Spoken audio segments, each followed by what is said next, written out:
Hey, how you doing? Welcome to Geeks and Gamers Play. And Sony, even though they're in the process of attempting to block Microsoft's purchase of Activision Blizzard, has used this opportunity to take a stab at Battlefield, claiming that EA's franchise cannot keep up with Call of Duty. Now, just right off the top of my head, in terms of sales, yeah, that's probably pretty true. Anyway, so Sony's legal term just fired a straight at Battlefield franchise, claiming EA's long-running FPS simply cannot keep up with Activision's gargantuan Call of Duty. As Microsoft pushes forward with its historic $68.7 billion acquisition of Activision Blizzard, Sony attempts to hinder their progress by placing roadblocks along the way. Although Xbox leads have assured publishers' biggest titles, namely Call of Duty, will remain on PlayStation hardware moving forward. Sony is still looking to challenge the process at every turn. Very true. So after all, Call of Duty is an unstoppable force that continues to sell an extraordinary number of copies year in and year out. Most recently, Modern Warfare 2 2022 topped $800 million in sale in just over 3 days, breaking records as the biggest launch in the series' history. With COD being one of the most popular on PlayStation hardware, a chunk of that revenue goes to Sony. Thus, any threat to that income is taken very seriously.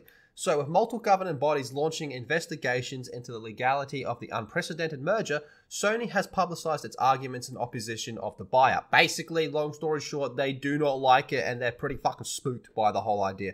In doing so, their legal team looked to underscore the importance of COD to their business. This came at the cost of firing a jab at the unsuspecting Battlefield franchise, initially highlighted by PC Gamer. So the quote here is, "Other publishers do not have the resources or expertise to match Call of Duty's success," Sony's legal team claimed. Evidently, no other FPS franchise has managed to come close to Activision's annual cycle of generating buzz with Call of Duty launches.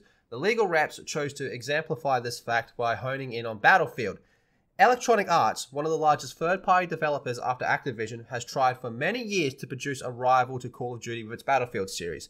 So right there, I will say, in terms of which Battlefield you're talking about and which COD you're talking about, you could definitely say some Battlefields are better, that's for damn sure. So despite the similarities between Call of Duty and Battlefield, and despite EA's track record of developing other successful AAA franchises, such as FIFA, Mass Effect, Need for Speed, and Star Wars Battlefront, the Battlefield franchise cannot keep up. As of August 2021, more than 400 million Call of Duty games have been sold, while Battlefield has sold just 88.7 million copies. So there we go. In terms of sales numbers, Call of Duty does dominate in that regard, but that doesn't necessarily mean that it's better. Quality over quantity, that's for sure. Evidently, nothing here is incorrect. COD's massively outsells Battlefield when the two compete in any given calendar year. COD enjoys an annual cycle, while Battlefield has never quite matched this pace. Just 3 Battlefield titles have launched in the past 6 years, halving the output rival of Call of Duty. So look, right there, I don't necessarily think that's a bad thing. Annual releases can be pretty fucking annoying, so that's not necessarily a bad thing in my opinion, but when comparing like Call of Duty, this Modern Warfare 2 to Battlefield 2042, I think most people will say that this COD was definitely better than that last Battlefield game.